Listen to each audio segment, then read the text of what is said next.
साथियों नमस्कार। प्रस्तुत है गुरु की वंदना। अज्ञान तिमिरांधस्यो ज्ञानांजन शलाकया चक्षुरुन्मीलितं येन तस्मै श्री गुरवे नमः। साथियों, आज का विषय बहुत ही महत्वपूर्ण और सारगर्भित है। ये है निद्रा। ये सभी प्राणियों की प्राकृतिक जरूरत है। महर्षि ने साधक को इससे भी ऊपर उठने की बात कही है, क्योंकि यह वृत्ति भी साधना में बाधक है। उनके अनुसार समाधि से बड़ी कोई निद्रा नहीं होती। इस प्रकार साथियों, हम धीरे धीरे तत्व ज्ञान की गहराई की ओर बढ़ रहे हैं। महर्षि पतंजलि योग दर्शन की 5 वृत्तियों में चौथी वृत्ति है निद्रा वृत्ति। सूत्र है अभाव प्रत्ययालंबना वृत्तिर्निद्रा।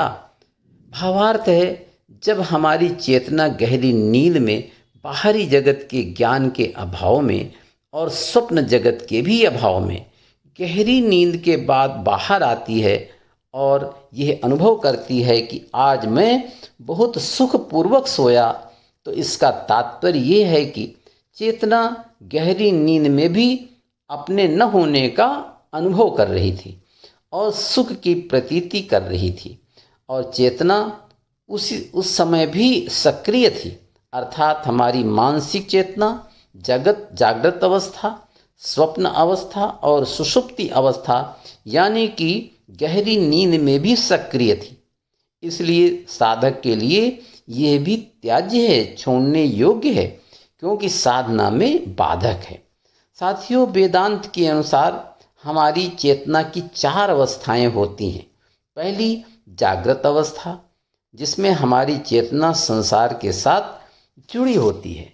दूसरी अवस्था स्वप्नावस्था, जो कि सोते समय स्वप्नालोक में होती है। और तीसरी अवस्था गहरी नींद की अवस्था है, अर्थात सुषुप्ति की अवस्था, जो गहन अंधकार में होती हुई भी चैतन्य होती है। और चौथी अवस्था जो सबसे महत्वपूर्ण है, वो है तुरीय अवस्था, जो साधक की समाधि की अवस्था होती है। वही अवस्था योगी की श्रेष्ठ अवस्था है। यही वो अवस्था है जिसमें चेतना का रूपांतरण होता है और अहम ब्रह्मास्मि का अनुभव होता है। इसी अवस्था में साधक साक्षी बनता है, दृष्टा बनता है, और अष्टावक्र के अनुसार हम ही हम होते हैं और कोई नहीं। महर्षि पतंजलि, आचार्य शंकराचार्य और ऋषि अष्टावक्र की और उपनिषदों की यही देशना है। उनका सुझाव और उनकी शिक्षा सराहनीय है, सिर में धारण करने योग्य है, सिरोधार्य है। ओम नमः